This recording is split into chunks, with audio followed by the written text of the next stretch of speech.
Good afternoon, AIGA friends and family. Thank you for joining us. I am Heath Vester, the Promotions Director for AIGA Mobile, and I'm joined this afternoon with Erica Estes, our Events Director. And then the guest of honor is Mary Claire Marshall, who is a licensed marriage and family therapist. Anxiety or depression right now. Absolutely. So what are some ways that you can, or like some advice you may give to people that may feel like they are dealing with depression or anxiety, and how can they combat that in their personal lives? Yeah, I think it definitely depends on kind of your own kind of way that you take care of yourself.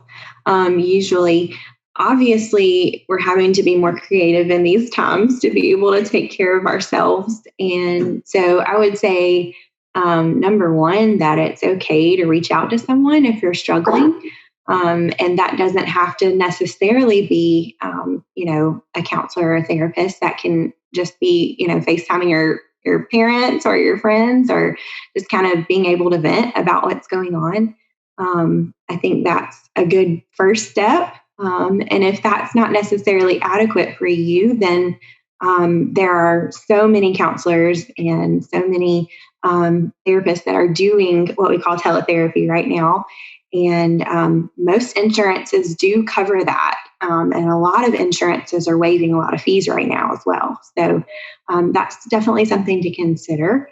And also, there's a lot of resources as well, online resources that you can utilize during this time. I would say, don't, just because one thing doesn't work, that doesn't mean that there isn't something out there that will work for you. Yeah. Well, going off of that, you talked a little bit about the tools of online resources. Are you talking about like those meditation apps, or like just researching and that way you can better understand it?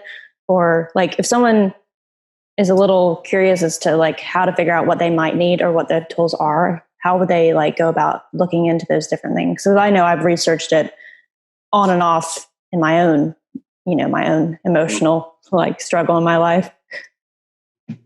Yeah, I would say it could be a little bit of both. I typically, with students, we kind of use lots of different types of resources, and there's a few apps out there that I personally use with students and with myself. And there's a myriad of different ones to use, but there are a couple that I suggest. There's one that's called Sanvello, and it's a free app, and it has a lot of different features from things like just a daily check for your mood, just to kind of see how you're doing, along with like relaxation exercises built into it, different, kind of outlets for you to express emotions. Like they have a journal aspect in there. So that's one that I probably use the most and with my students as well.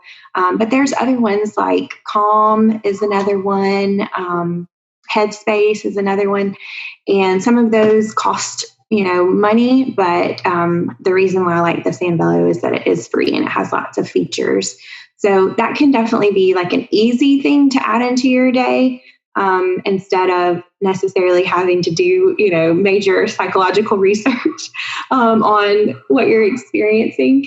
But I would say, a good place to start if you are kind of wondering about more kind of psychological issues from that standpoint, you can go to the American Psychological Association's website and start there. And there's a lot of resources there as well. But yeah, I think just trying to do some research and trying to learn about what works for you is really important. And also just kind of normalizing this time that we are all experiencing probably some emotional, overwhelming just because of what's going on. Yeah. Awesome. Well, those are great resources. And we see your questions coming in, guys. I just want to let you know that we are going to answer those. We're going to kind of hold those to the end, and then we will address them specifically. So me, I'm an introvert by nature. Mary Claire, do you feel like that introverts tend to handle this type of social distancing or staying at home a little better than their extrovert counterparts? Or do you kind of see, based on your students and the people that you interact with, like, do you feel like they're both kind of handling it the same? Yeah, I would say that, it's definitely, you're seeing a difference in personality and how this is, working. I'm an introvert myself. And I'm definitely a sociable introvert. I enjoy socialization. I've realized that even more now that I'm quarantined. But I think it depends on what your life is like. So obviously, if you, are living alone and you're an introvert, maybe like for the first few weeks you were, on vacation and it was awesome for you. And then probably now at this point, you're getting a little stir crazy. I'm an introvert and, my kids, I have them 24/7, and my husband and I are in close quarters now, and so I'm missing out on any alone time that I had when I actually got to go to work. So I think it just depends on you, and I think introverts and extroverts. It doesn't necessarily mean like you hate people because you're an introvert, or vice versa if you're an extrovert. It just means where you get your energy from. And so I think that if you're used to getting your energy from being alone, it may be a little easier for you to adjust. And then, if you're an extrovert, you're probably really having a hard time right now because you are feeling drained by just being alone all of the time. So I think it definitely depends on kind of your normal way that you unwind and how this is affecting you. Absolutely. Yeah. I'm an introvert also, but I do enjoy I've enjoyed the working from home aspect of being able to do my job by myself, but it's the social interactions of not being able to go get drinks with a friend or have dinner and only being able to see my family socially that I'm like, okay, I want that connection again. So going off, trying to make connections with people during this time. I know I have some long distance friends. So those friends specifically, we've already figured out how to keep a friendship alive over living across different time zones. But for people, and I know especially college students who are ripped away from their friend group with just in one fell swoop, how can they build meaningful connections via online resources like what we're doing now? And do you think it's maybe not just as good, but a viable way to make connections, especially during this time? Yeah, I think it's definitely tough, and it's something you have to put more effort into than usual. I have a lot of students that are feeling exactly how you said that. They had all of their support, they had all of the people that were there for them, and a lot of them have had to move back home, and so they're missing out on that extra support. I think you really have to be focused and intentional about that. A lot of students are, obviously doing more FaceTime and things like that to connect with people. I think it is hard, if, most of us are introverts here. You want meaningful conversations with people. You don't really want just to check in. You want to really be able to talk about deep things. And so that's hard. And I've found that too, doing teletherapy. I want to be able to get deep with students and really pay attention to the things that are important. But, when we're dealing with technical issues or we've got kids screaming in the background or whatever, that's really tough to do. And so I think it is a hurdle to have to figure out how to overcome. But there are ways to do it. You just have to be more creative about it. Good points. So kind of speaking a little bit more about teletherapy, I know a lot of people are used to seeing therapists in person, and they may be a little hesitant to see people via the internet. So do you have any advice on people that may want to try to reach out to a therapist virtually, and ways that you can maybe make that process a little easier for them? Sure.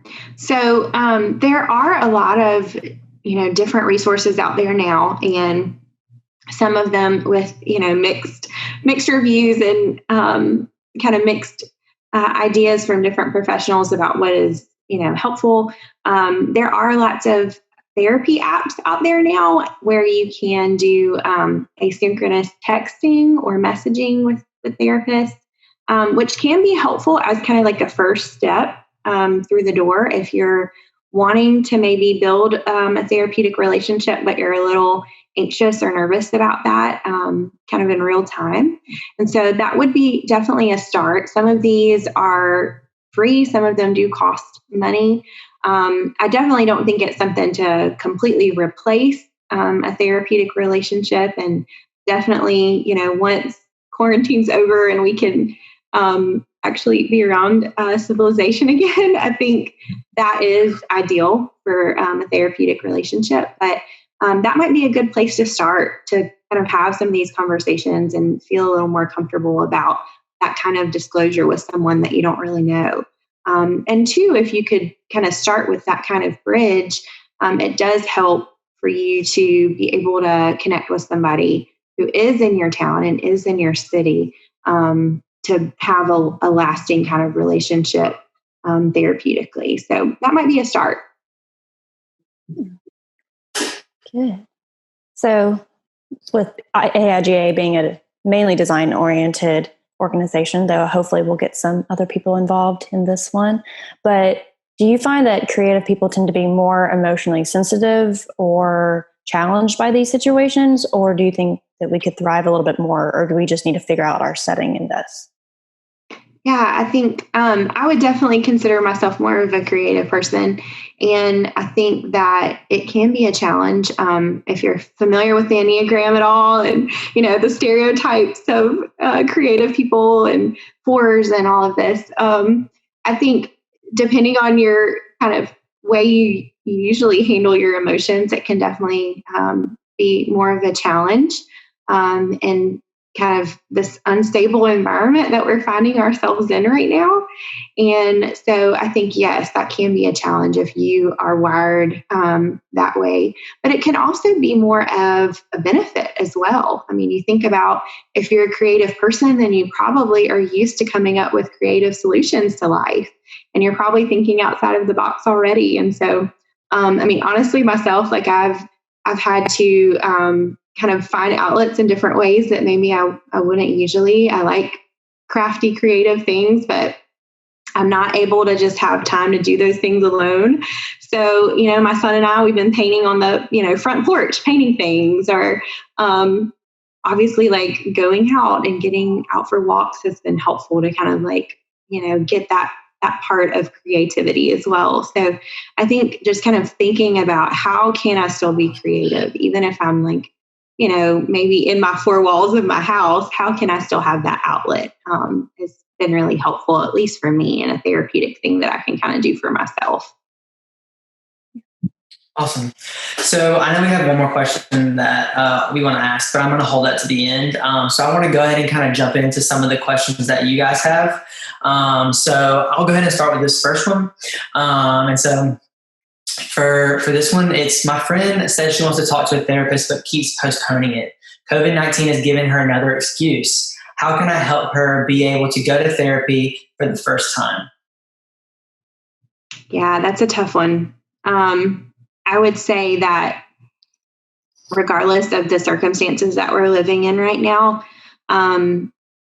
encouraging your friend is important. But I would say that people, if they're not kind of ready for that level of commitment, it's going to be really hard to convince them. You kind of have to be on board with it yourself. And, it takes different people, different things to really kind of come to terms with that. So I would say this, be a support for your friend as you're able to be, set healthy boundaries and, make sure that you're not their only source of kind of emotional support. But you can definitely say, hey, if you're not really feeling like you're ready to make the step for counseling or therapy, maybe you can utilize some of these tools that we've talked about already. And then nobody has to know what's going on. They don't necessarily have to, build that relationship face to face, which can be more intimidating, but they're still getting some of those tools that would be helpful to them. So I would maybe start there and once again, know that, if they're not ready for it, it's going to be really hard for you to convince them of that, because therapy is not going to be very effective if they're not wanting to make changes anyway. So just something to kind of keep in mind to take the pressure off yourself in that situation. Awesome. And I'm going to go on to the next one, which is, how honest should we be to our bosses during this time about our productivity or constantly interrupted productivity, aka parents home alone with young children during this time? What is too much to say? Ooh, that's a good one. Yeah, I think appropriate self-disclosure is something that we talk about as counselors, and I think it's important for all of us. I think all employers probably have a realization right now that there is an amount of productivity that they usually expect that's just not possible right now.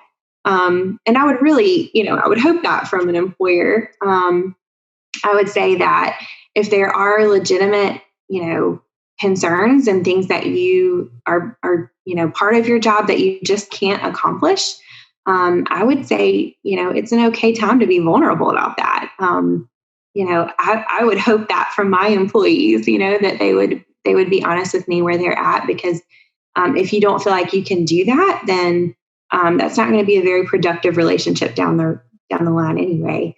So I would say it's okay to be, upfront, and that we're all kind of having to struggle with what this looks like right now, and that's okay. I think giving ourselves a little permission to maybe not do things as well as we want to or are usually able to is kind of understandable right now.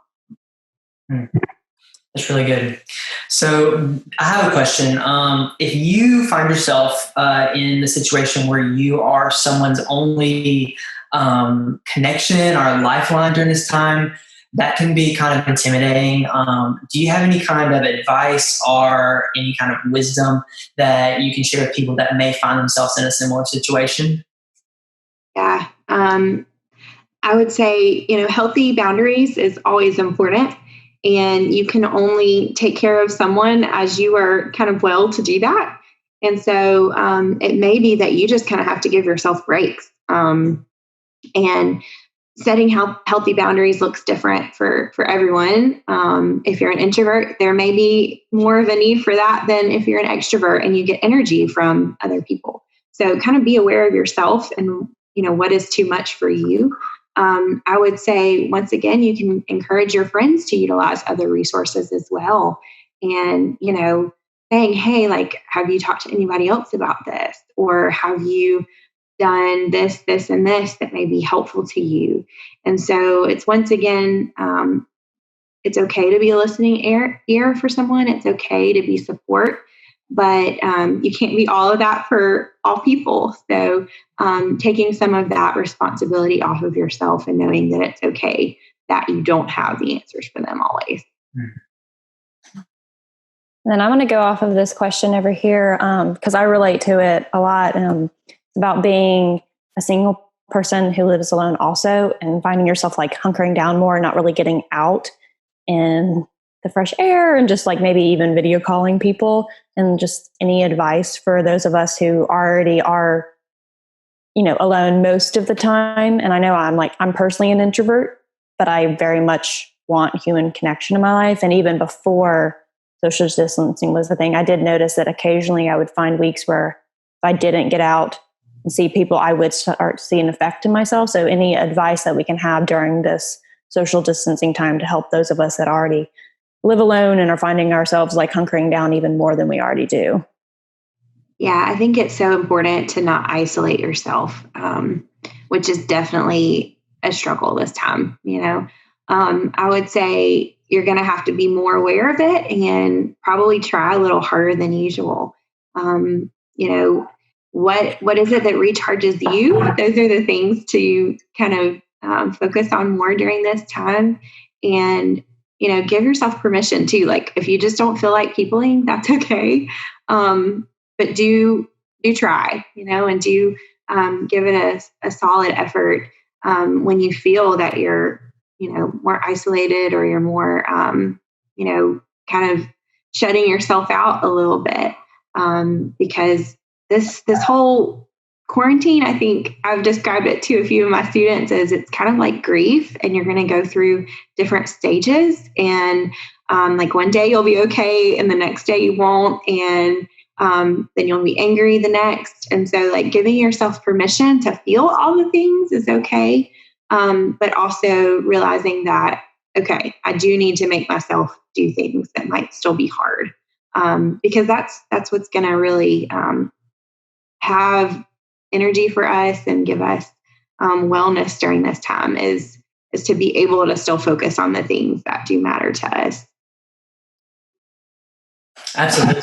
I completely agree with that.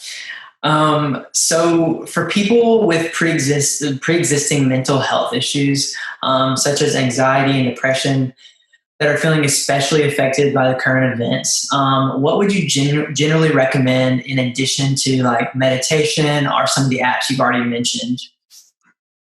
I would say if you normally deal with this, I would say don't wait to seek out your mental health providers or support system, because, this is a time where it really could be more difficult, and you could see much more, kind of long-term effects of this if you're not seeking out your usual support care system. So, if that's a therapist, if that's a counselor, or even if it's a pastor, make sure that you seek that out, and that's okay. I know there's kind of this, fear that, well, everybody's dealing with this right now. We're all in the same boat, and we're all having to, deal with this quarantine. Yes, that's true to a certain extent, but we're all, dealing with different stressors and different ways that we're coping. And so don't feel like just because, gosh, they've already heard this before, or this is nothing new. This is just who I am. That doesn't mean that there isn't support for you. So I would just say, reach out and make sure you're making a priority for your mental health in this time. Just because we're all dealing with it in different ways doesn't mean that some of us aren't still feeling it more, and that's okay. Yeah. Going off of that, just in general, like reaching out to the professionals in your life who can help you, but also just in the day-to-day life of like handling the ups and downs. Like, how would you suggest handling the ups and downs you go through during the day and finding a way to like regulate and like motivate yourself at the same time? Yeah, I think it's a day-to-day basis, and there is no perfect right answer. But I think that one, being aware of kind of the mood swings helps. So like the apps that I mentioned can kind of help you with realizing, like, are there specific, triggers or times of the day that are hard for me for certain reasons, and that definitely helps. And just realizing, like, I tell my students this, feelings are not facts; they're just feelings, and recognizing that this will pass. This is just kind of like a roller coaster or a wave that you just kind of have to ride it out. And knowing that if you're experiencing anxiety, if you're experiencing depression, or you're experiencing frustration, that's all right, and allow yourself to feel it. But know that it's going to pass, and that you don't necessarily have to deal with every single emotion when it comes. And just kind of giving yourself a little bit of freedom to experience that is helpful during this time. And just doing the things that you can to help. If something works for a few minutes, okay, that's good. It's not necessarily a time in our lives where we're looking for long-term solutions, because we know this is a pandemic. This is something none of us have ever experienced in our lifetime before. So kind of having realistic expectations about what you're trying to do as well. It's really good. So this next one I can really identify with, and I know people in my life that are like this. So what would you recommend to someone who has a family member who doesn't acknowledge what is happening in the world, or maybe plays it off as not being as serious as it actually is, or doesn't override, or they don't want it to override their daily life? So they get upset because of the simple things that they can no longer do or have access to. How would you go about dealing with a situation like that? Yeah, I would say that's definitely a tough one. And, during this time, because our own mental health is so important that you kind of have to weigh out what you're going to allow to kind of influence you right now. I would say some education definitely is helpful, but sometimes people just don't want to hear it, or, they're going to do what they're going to do. And so you kind of have to, at that point, once again, set a boundary. So if it's more than what you can handle, a lot of times I think right now, I can only deal with what I can do in my one little family here. I can't deal with a lot more than that, because of the amount of pressure or depression or anxiety that can kind of overwhelm you. And so realizing that, okay, if that's what they're going to do, what am I going to do? How can I take care of myself and not overwhelm myself with feeling like I have to fix this for them? Because it's going to take someone, deciding that for themselves. If they're going to take their safety a priority, they kind of have to choose that. So that's just kind of how I've handled it. And I think we all have to realize that in this type of situation, we can only do what we can do for ourselves and our family. Yeah. I noticed someone in the chat asked what apps you mentioned, and she said one was Headspace and Calm. What was the first one that you mentioned? I couldn't remember exactly how to spell it. Okay, so it's Sanvello, Sanvello. That's the one I really use a lot with students, and it has some extra features that you can purchase, but I've noticed during quarantine time, they're kind of all free, so that's definitely a benefit right now. Awesome. And then I connect to this one a lot because I am currently furloughed. Because I work for a very, very small business. And then also my father has a single man operation as well. So I know this hits home for a lot of us. So the question is, for those of us that are self-employed and now find our business has died off, but we do not qualify for unemployment benefits, how do you recommend dealing with that additional stressor? Yeah. I don't have a great solution for that. I wish I did. I would say that once again, kind of recognizing that there's certain things that are out of our control, and to a certain extent, we are involved in whatever circumstances we find ourselves in, and so trying to find things outside of your work that are meaningful to you and maybe make you who you are. There's only so much we can do during this time. If you can be creative with other ways, financially, that's awesome. If you aren't able to do that right now, then okay, what other areas of your life can you develop or work on right now? So for myself, I found, okay, I'm with my family all day long. Let me invest in those relationships.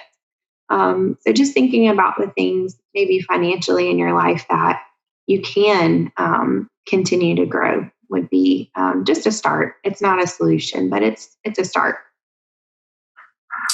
So I have a question. I guess when this all started, I've had a lot of motivation to be productive, and I had a lot of energy. And then as things continue and as we are in this longer and longer, I find myself not really having as much of a drive.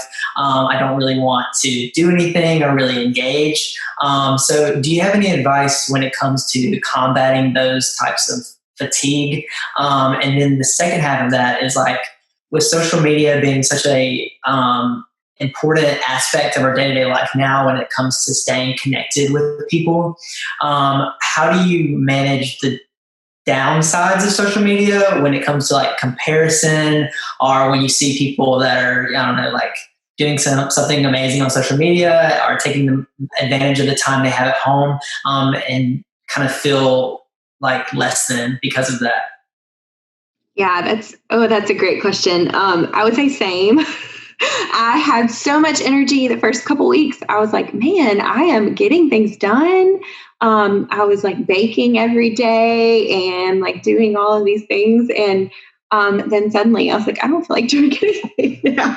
I can barely, do the things I have to do. I think I've got laundry piled up, from weeks now. But I think first of all, I know that was kind of a two-part question, but first of all, like recognizing that's okay. Once again, it's kind of a wave of emotion, and you're going to have times where you're good, times where you're not so good. And so giving yourself some permission for that is okay. And I think with that, when you talk about social media, we definitely can, feel this tug that we're not doing all that we should, or other people are living their best life while we're, barely making it through. So I would say if that's the case for you, and if comparison is something you kind of struggle with anyway, limit your time on social media. Like, I know that we are in a quarantine and you're bored, but be careful about how you spend your time. Like if that's going to be something that is only kind of a negative thing for you, then, maybe give yourself a limit, or stay away from it completely if that's something that you can do or you feel like you need to do.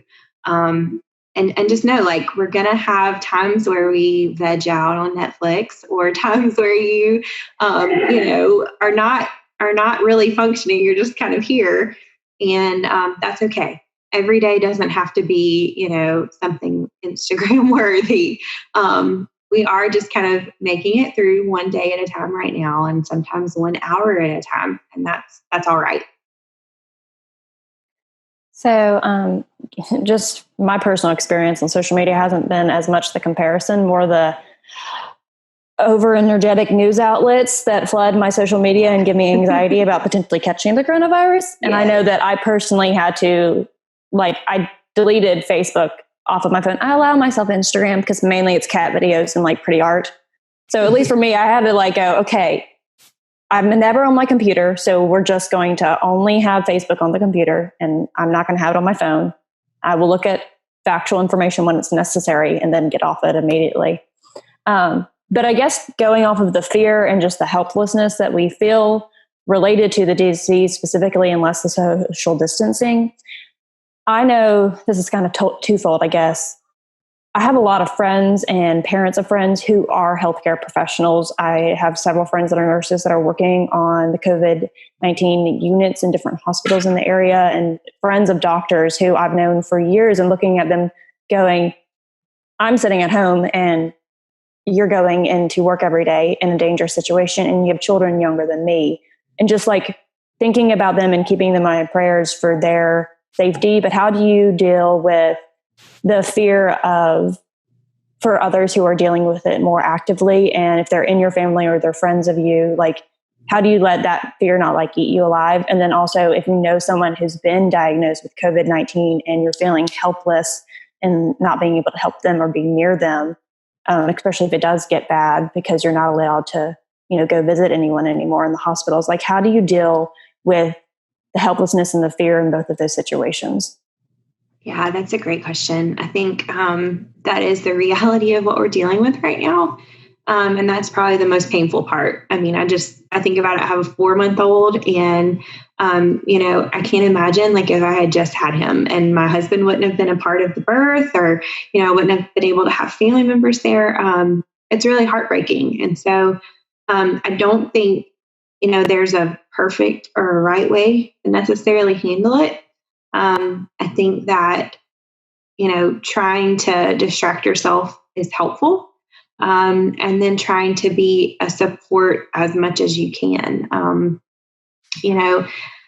This is just kind of one example, but I have a few girlfriends and we were feeling that kind of helpless feeling. And we're like, what can we do? There's not really a lot that we can do, physically for these people, but can we show up and go to a parking lot and show them that we're, there for them by flashing our lights? Or, so many people have been making masks. I think that's just so awesome.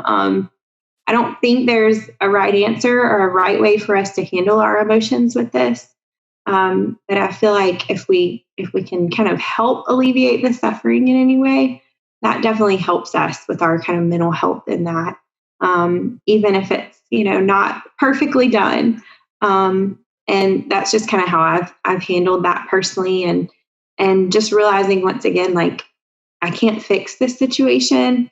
How can I take care of myself in this situation? And my anxieties and my fears are warranted. So how can I deal with those right now? A lot of the apps that I suggested have kind of some like stream of thoughts that you can put in and, add in your anxious thoughts and maybe, using that self-talk and how can I put a positive spin on this anxious thought? Yes, I'm afraid that I could get sick and that I could die. Like how would I handle that? And so that might be, just a couple things that people can do to deal with those thoughts because they're a real thought. And it's not something we can, just kind of think away. But giving ourselves permission for that and also just being a support to people where we can. Absolutely. So here's another Q&A question. Currently, my husband is handling 3 kids, 2 school aged, during the day while I design. I'm working long hours in order to stabilize my contract. Being the main breadwinner is stressful. The struggle is real. Any advice? Oh, I feel for you and your husband. Take breaks while you can. Tag team it as much as you can. That is a very overwhelming feeling to be the main breadwinner and then for your husband to be taking care of the children always. So I would say keep open communication with one another. If, physically there are certain things that you cannot do for one another if one person's taking care of the kids all day, but trying to be a support to one another where possible. And once again, realizing that like you're not going to be able to do all the things. Like you can't, homeschool the children and do the laundry and, do everything, and neither can you. And so just knowing like it's okay that some things are going to fall by the wayside. That's all right. And try to support each other and communicate as much as you can to help each other during this time. I wish there was a better answer. I'm trying to figure it out myself. So someone in the chat mentioned your company, checking with your company about EAP, Employee Assistance Programs. You know what those typically offer? Especially, or have you seen any changes in that with the current situation that's happening? Yeah, I'm not sure. I haven't had much experience in HR type with those programs. I'm not sure, but that sounds like a great resource to look into. Definitely. So I have a question on like if things escalate or things get worse. So if someone finds themselves in a situation where they are dealing with extreme thoughts or something that could be dangerous, or they have a family member or friend that they think may be dealing with something like that, what should they do or how should they handle that situation? Yeah, definitely a great question. There are still a lot of resources in this time. So the main kind of resource for our area for just resources in general is 211 that you can dial. There is also a national hotline for suicide, and there's also a text hotline as well. And it doesn't just have to be, suicidal thoughts. It can be just any like major mental health crisis. So those are very much still active, and a lot of hospitals in our area are still active as well. Do not wait if you're really struggling. Please take advantage of those resources because we're in such a time right now that it literally could be one particular piece of information comes out and suddenly you're not okay. And so that's all right. And utilize those resources that are available. Yeah.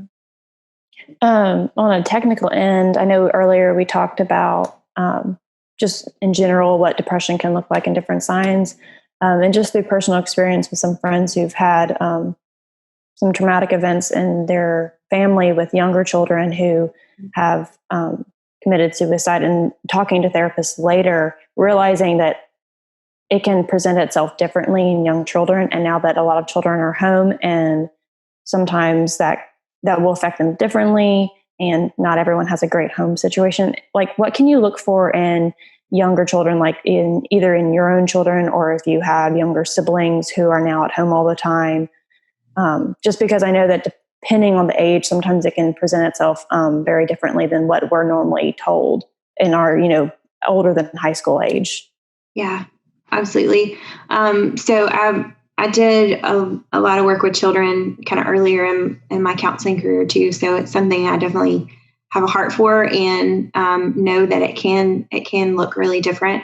So sometimes with children, it isn't necessarily that you're going to see isolation. You may more with teenagers, but a lot of children, if they're still very dependent upon others, it might look like anger. And so you may see a lot of outbursts. You may see a lot of emotional kind of outbursts, and just not being able to control emotions can be very common. And even some perfectionism type behavior, and not feeling like they're good enough or they can do things well enough, can be something to look out for as well. I think in all cases, you can definitely see signs. It's just kind of being aware of those signs and looking for, are they talking about giving things away, or are they, writing some kind of note about things that they want to give away, or any kind of suicidal language is important to definitely look out for, like you would an adult. And so pictures also can be something to kind of look out for, and what are they drawing, and how might this be a sign of something as well. So those are different things that we kind of look for as professionals, and something that you can be aware of as parents or just family members as well. Yeah.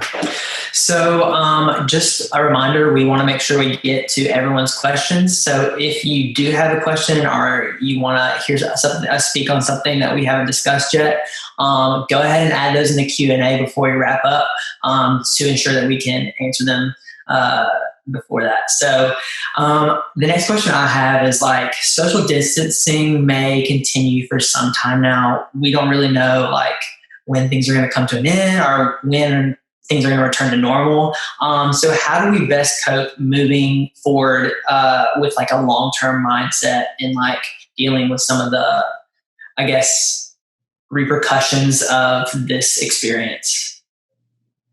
Yeah, I think that's kind of where I'm at too, is trying to figure out, okay, what is this going to look like? And I think none of us know. And so that's even more anxiety provoking. So the way that I'm trying to kind of put a spin on it, and dealing with my kind of thoughts and emotions about that right now, is, what do I want to see on the other side of this quarantine? What do I want to see different in myself? What do I want to see different maybe in my life, and how things look? And so that's kind of my short-term plan, in a way, of how I'm dealing with if this continues. So how do I want to invest my time now, not knowing how long that time's going to be? So I'm kind of at that place right now, okay, well, I want to know that I really spent some quality time with my family, and that even though I'm in the craziness of juggling, working from home and parenting and all of this, what are some small moments that I can treasure in this time? And so that's just kind of how I'm handling it. And I would encourage everybody, we know that this is not ideal, and we're all kind of just dealing with it in the best way that we can. So, it can't be all the things, but what are maybe a couple of things that you want to get out of this time, and focusing on that now, since we don't know how long this will last.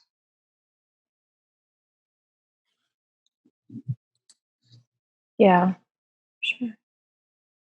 I know a lot of people have concerns about how we're going to open up, and how we're going to, when we can, move back into normal, exactly at what speed and what level of involvement we're going to be involved in at the same time, especially with schools and different things like that. So I know that whole uncertainty, because you hear different answers from everybody. It's someone's oh, we're just going to open it all. And then you're slow little bites.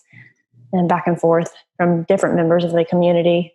And I have seen a difference sometimes in an employee standpoint versus an owner standpoint. Yeah. Knowing that obviously you want to have a job, like I'm furloughed, so dealing with the unexpectedness of not going into work every day and not actually working currently. And I obviously want my boss to open back up, but at the same time, I want to be safe. Yeah. When I go to work, and the uncomfortable nature of the conversation that would come up with, what if your boss opens up at a point or is asking you to do something that you don't feel is safe for you to do anymore? And maybe figuring out how that conversation has to happen, or even just the conversation with yourself as to what positions you're going to put yourself in, depending on what time we all get released back into humanity.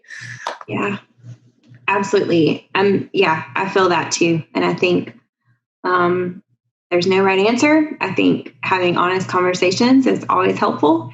And we may have to navigate some our own personal anxieties with what's expected of us. And it's not going to look clear cut for anybody, I don't think. Yeah. Mm-hmm.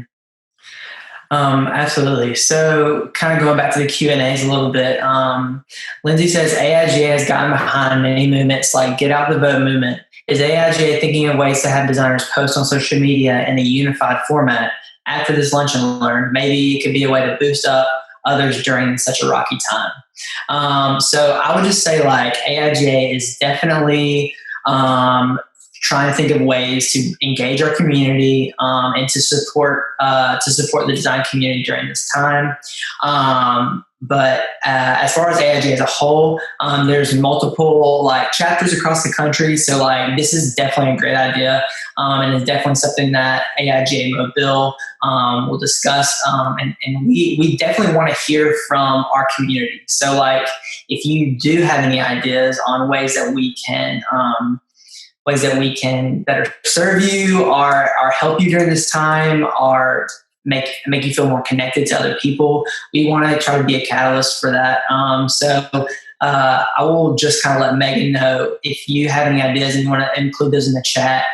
Thank you, Lindsay, for your idea. We would love to hear those as well, and definitely take those into consideration. So thank you. And on a personal level with that, not necessarily directly related to AIGA specifically, but sharing other artists' work on your own social media and throwing shout outs to your friends who are artists as well, or small businesses that you love or you worked for previously, you don't anymore, just ways to support your community socially via online media.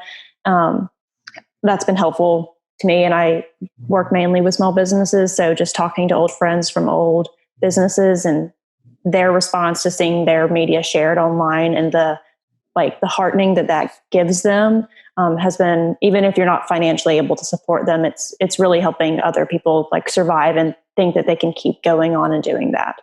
Mm-hmm. And I would say definitely engage. If you're part of the Mobile chapter, engage with us on social media. We have Facebook groups. If you're feeling isolated, it's a platform for you to share and reach out. And I would say if you're involved with another chapter somewhere else in the country, be involved on their social media and engage with them and their community, because I know they would love to support you during this time. So. I think we have another question on our Q&A. I'm currently living in a household where I'm the only one working full time. My partner is working part time and the other two roommates are retired. I'm so grateful for the company, but I am also overwhelmed by my increased workload, although obviously grateful for the job. How might I respectfully manage expectations of my housemates in terms of my availability? Oh, yes. I think this is also good for families who have all of a sudden their kids in their house all the time at the same time. Yeah, that's a great question, and trying to manage that. I would say communicate with them. That would be, the best start. There's going to be no ideal situation, but I would start by communicating with them and just letting them know, hey guys, this is kind of what I'm dealing with right now, and these are the things I'm trying to manage. And I want to be helpful here and still be present in this household, but I'm feeling pulled in a lot of different directions. how can I still help you guys and we still make this work where it's something manageable for me as well? And just have that conversation and start there. Like I said, there's no perfect answer, but you don't know until you can communicate that and maybe come up with a solution. Yeah. And maybe like healthy boundaries, like tell them your work hours. Like, I know that my family with dealing with the Wi-Fi, because we have horrible Wi-Fi where my parents live, and they'll say, okay, this person's going to be on the Wi-Fi working for this amount of time, or my mother has a conference call, so just go out and hang out outside until she gets done with her conference call and then come back inside. Absolutely. I took over the office for my husband, so definitely scheduling is essential. So like one thing that we've talked a lot about on here is communication. And so kind of in wrapping up, I just want to see, Mary Claire, if you have any advice on communicating, on ways to communicate, on like things that you have found that works better, or, just because it can sometimes be intimidating or sometimes hard to kind of start those conversations. Absolutely. I think just some like basic communication skills that we should all be taught in life that we aren't, unfortunately. So helpful to use what we call I statements in the counseling world. So, I'm feeling this, or I think this, instead of you always, or you do this and this and this. So taking ownership of our emotions are very important. So I'd say that's a start in trying to communicate. If you're not a person that does well communicating, vocally, then write it. I think certainly there's a place for that, texting concerns, or, leaving notes, whatever is helpful for you to be able to vocalize that. Is good, especially like if you're dealing with teenagers or like they don't want to be talked to anyway. I would say that would be a helpful thing to utilize. And so just kind of using different means of communication if you have to. And just kind of keeping in mind, like we are all having to navigate this together and it looks different for everyone, but kind of giving other people grace, like we want grace during this time, is important. Like a house contract or something. Yeah. You may only interrupt me when. Someone was mentioning the sign in the chat that's like has different ranges on it. Like you can interrupt me at any time, or like only interrupt me if you're like on fire. So like I appreciate Mom that. posted that. Yeah. I was like, oh, that's actually quite accurate. It might help prevent some unintentional anger toward your other housemates or family members unnecessarily. Absolutely. Yeah. Yeah. Well, it is almost that time, so we want to kind of start wrapping things up. But I just want to say thank you to everyone who joined us today. We hope that you got something out of this and that it helped in some way. If you have any questions that come to mind after this, feel free to email us. Feel free to connect with us on social media. We are here for you, and we want to help you in any way that we can. I just want to say thank you to Mary Claire for taking the time today to share with us and to provide some resources and tools for us. But I hope that everyone has a great day, and that we look forward to connecting with you in the future. We have plenty of other virtual events planned. And we would love for you to join us. So if you want more information on that, you can visit our website or our social media to join us at a later date. So thank you for being here. Thank you, Mary Claire. And we hope everybody has a great day.